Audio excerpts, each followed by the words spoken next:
यौमुल कुदस मना रहे हैं, लेकिन हकीकत में शर्मिंदा शर्मिंदा, इसलिए कि हम फलस्तीन के मुकाबले में जो आए इसराइल और यौमुल कुदस वाले दिन मस्जिद अल अक्सा के साथ खड़े हो और हमारे हुक्मरान इसराइल के साथ खड़े हो, लेकिन शरपसंद हम है, जत्था भी हम है, नामूसे रिसालत और खत्म नबूवत के मामले में लाशें भी हम दें, खून भी हम दें, पर्चे भी हम कटवाएं, जेलों में भी हम जाएं, मजरूब भी हम उठाएं, लेकिन वो अमन पसंद है, हम शरपसंद और जत्था है। मैंने आज जरा गुफ्तगू थोड़े और तरीके से करनी है और कश्मीर को बेचकर ये आए हमारे हुक्मरान और रियासती जिम्मेदारान और आकर इजलास ये करें कि लब्बैक वाले शरपसंद हैं और ये एक जत्था है। फलस्तीन का मसला बने, रोडों पर हम बैठे हों और ये इसराइल के साथ खड़े होकर इजलास करके कहें कि किसी जत्थे और किसी शरपसंद को हम रियासत के ऊपर मुसल्लत नहीं होने देंगे। मैंने कहा भाई ठीक है, हम मुसल्लत नहीं है अगर तुम हमें शरपसंद और जत्था समझते हो, लेकिन लेनो आज यौमुल कुदस था, आज तुम्हारा काम बनता था कि हमारा मुल्क का वजीर आजम शाराए दस्तूर पर खड़ा होता, आज पार्लियामेंट हाउस के बाहर खड़ा होता और पूरी पाकिस्तानी कौम पीछे खड़ी होती और हम ये दुनिया को बताते कि हम किबला अव्वल के मुहाफिज हैं। लेकिन हम कैसे बताएं किबला अव्वल को मुहाफिजों को? बाखुदा हम बताना चाहते हैं किबला अव्वल के मुहाफिज वो हैं जो आज किबला अव्वल के लिए सिर्फ रोडों पर निकले हैं।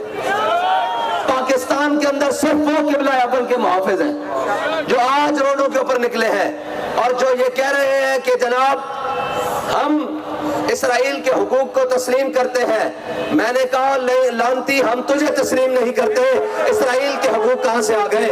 इसराइल का कोई हक नहीं है, ये किबला अव्वल मुसलमानों की जगह है और किबला अव्वल मुसलमानों का बैतुल मक़दस है और किबला अव्वल मुसलमानों का किबला अव्वल है और नहीं ये यहूदियों का नहीं है।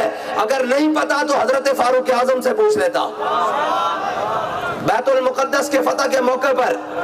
और मैं आपको बता दूं, आज सारे कह रहे हैं जनाब कि जनाब हमारे मियां साहब आ रहे हैं। मैंने कहा तुम्हारे मियां साहब आ जाएं, मर जाएं, खप जाएं, दफा हो जाएं, इससे हमें गर्ज नहीं है। बताओ फलस्तीन के लिए क्या कर रहे हो?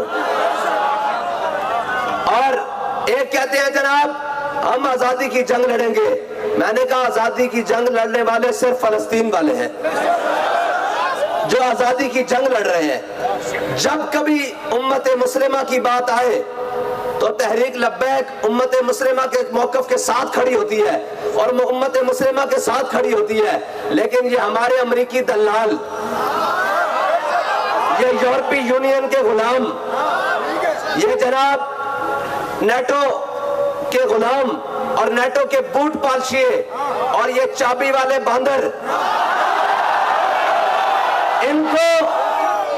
इनको कोई दुनिया में चीज नजर नहीं आती, इनको सिर्फ दुनिया में नजर आता है अक़लियतों के हकूक। और मुझे आज एक हमारे दोस्त ने कहा, उसने कहा कि अगर आप इनको देखना चाहते हैं कि ये क्या है तो फिर आप एक काम करें। मैंने कहा जी वो क्या? उसने कहा जड़ावाला के मुसलमानों को कहें अपना नाम फलस्तीन रख लें, फिर इनकी आनियां देखें। जड़ावाला के मुसलमानों को कहें कि अपना नाम फलस्तीन रखें तो फिर इनकी आनियां देखें। मैंने कहा चीफ जस्टिस साहब, आप इस्लामी जमहूरिया पाकिस्तान के चीफ जस्टिस हैं, आप चंद दीवारों के जलने पर गए, आज मुसलमानों के बच्चे बम्बों से टुकड़े हो रहे हैं। अब किसने जाना है? अब किसने भेजना है? अगर उनको नहीं तो हमें ही भेज दो।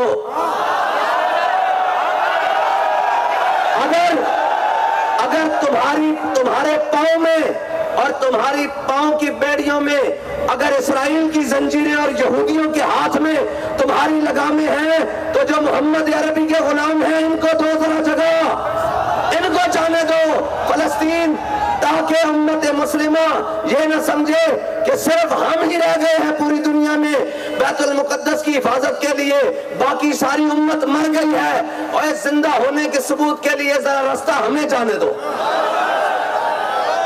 और पूछते हैं कि जी आपकी हुकूमत होती तो क्या होता।